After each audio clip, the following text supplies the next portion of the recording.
Hey there.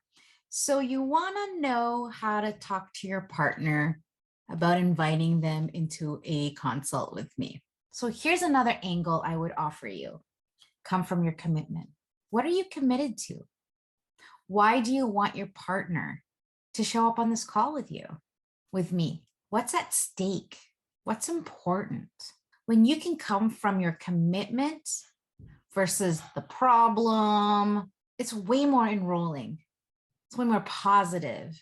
And oftentimes we don't realize the language that we're using that leaves people upset, defensive, stonewalling you, not wanting to communicate, not even wanting to give you a response because you've hurt their feelings. And you know what? And we sometimes don't realize that we do that. Some examples of what you could say. Now, of course, I don't know the situation, but you could say something like, hey, honey, I'm really committed that we figure out what's missing in our relationship. And I'm really committed to getting clarity. I'm really committed that we understand each other better. I'm really committed that we communicate on these things. I'm really committed that we hear each other and not put our walls up or not disrespect each other. I've been speaking to this relationship coach, and she's invited us into a conversation with her to get some clarity what the underlying issue is. So come from a commitment, because when you come from a commitment, there's very little space for blame. The other question I get from people is, how do I explain this to my partner, considering that we've had a bad experience with a therapist? Some people who have entered into a relationship with a therapist or counselor in the past have not had a great experience. They felt judged, it felt very one-sided, and really the focus is on the problem. And they don't offer any advice or tips or tools. I think there's a lot of misconception about what counselors and therapists and coaches actually do, which is part of the problem. We don't go into these relationships with the proper expectations or having the kind of conversations that need to happen to make sure that you get what you need and to make sure that you found a match. It breaks my heart when I hear about couples who end up divorcing because of therapy, that it actually made things worse. What I'm committed to is I'm committed that you get clarity. Not all relationships want to be saved, and that's okay. However, if you have children, it is really important that you guys are on the same page. Even if you choose not to stay married, you still need to be able to communicate and show your children that although mom and dad are not together, they still respect each other. They're still civil. They have patience, compassion, respect for each other. So if you're a couple that have gone through therapy and have either spent years and years there and have not seen success, or perhaps you are like these other couples who have gone to therapy maybe once or twice, and it was just a terrible idea, and now it's left this bad taste in your mouth. And even worse, maybe you think, oh, well, this must mean that my relationship has no hope. No, it doesn't. It could just mean that you spoke to the wrong person.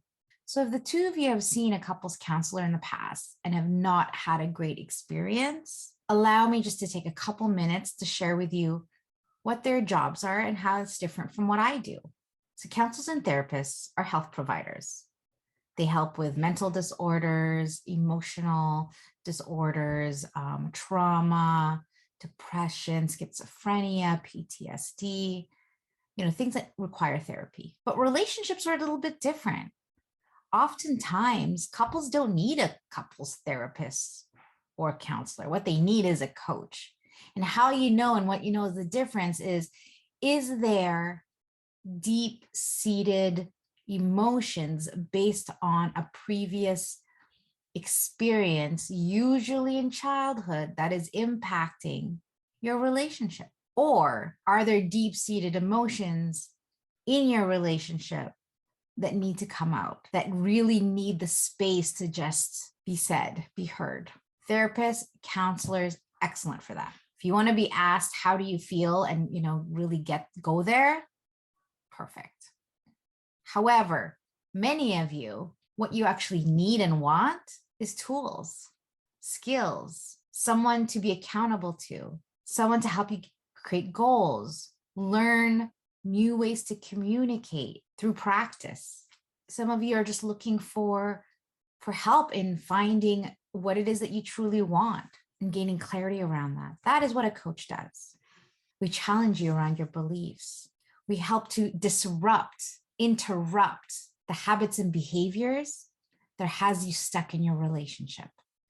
The way you communicate, your coping mechanisms. And we even do a little bit of childhood work. We look at the past and how your relationship with your parents, as well as the relationship between your parents, and how that's impacted your values and beliefs, and how that plays into your relationship now. So look for the blind spots, the obstacles, the limiting beliefs that keep you from being truly connected, truly happy, truly intimate with your partner.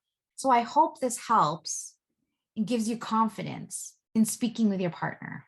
And listen, don't wait too long. It is not worth it. That's probably one of the biggest mistakes that I see is people wait too long to ask for help.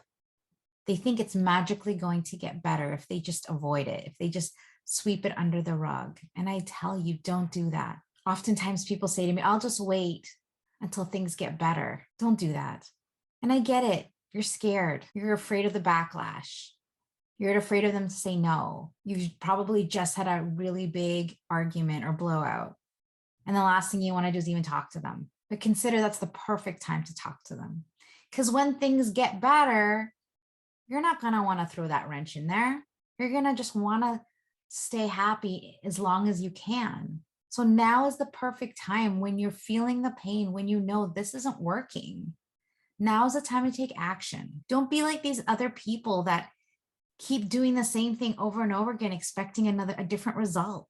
If you keep doing what you've always done, you will always get what you've always gotten. And, the definition of insanity is doing the same thing over and over and over and over and over again and expecting a different result. That's insane. So do something different. And listen, I get it. Sometimes it's hard to ask for help. Many of us don't want to admit that we don't know how to fix this. Many of us don't even want to admit that there's anything wrong. Because if we did, that would be devastating. Okay, so now I've done my part. You need to do yours.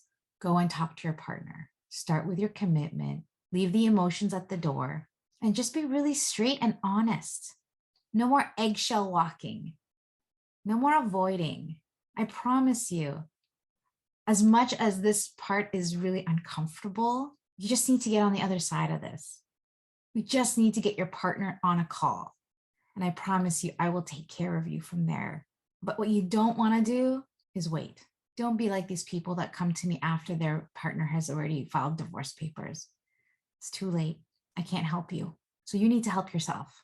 I hope this was helpful and good luck.